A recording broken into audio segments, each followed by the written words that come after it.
The purpose of this video is twofold. Number one, I want to show the tool stand that I built for my vise that I have. Second, I'm going to talk about the Doyle vise that I bought from Harbor Freight. It's the largest vise they had in there. Picked it up on a sale. One of them more they had, I think it was 25% off on the thing. Essentially, the tool stand is adjustable.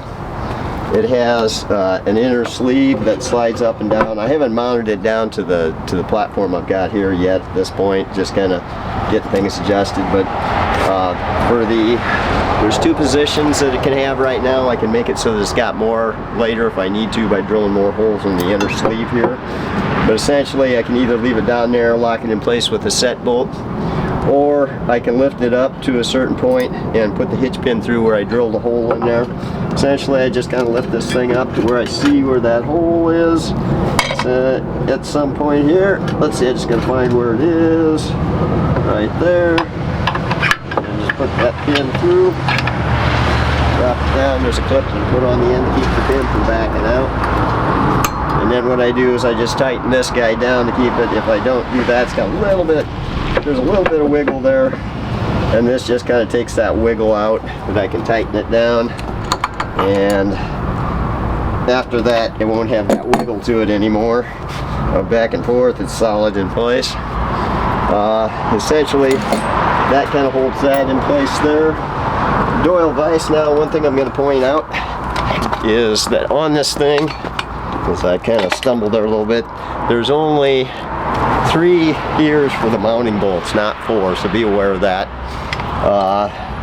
It's you know, it'd be nice if they had 4 on there to give it symmetry, so that you could you know, easily just kind of wherever you're putting it, just line it up right away. But here with 3 holes, you kind of have to match whatever pattern you drilled. And I've got some bolts here that I just dropped down through this. Got a lock washer for the underside to lock it in place, and we just kind of put that in on here. Got the nuts here for it, and that does the job here. It will hold it in place. And let me get this tightened up here. I got a little bit too long of a bolt. That's acceptable at the time being. I'll may shorten up the bolts later, but there's no impact in this case of having something a little too long. It doesn't impact, it doesn't touch anything, block anything on that. I'll get one on the opposite side here, not on this, wherever the heck that is. There it is down here.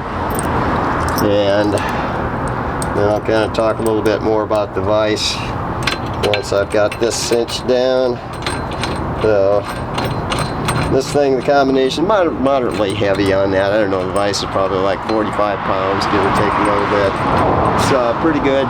You know, the jaws are machined very nice on it. I do like that. It's got, you know, can hold a pipe in there on it. If you do, just be aware if you've mounted one of these things, let me loosen this up enough where I can turn this thing. You got to loosen it up a little bit so that it turns. It's got some little teeth underneath there on the plate that goes across that keeps it from moving. If you loosen these up too much, those bolts will drop down through where you can't reach them from. If you've got it bolted down, you have to unbolt it, flip it out to the side, put those bolts back through, and just thread it down. Did that once already here when I was mucking around with it earlier. In general though, you know, it works pretty well.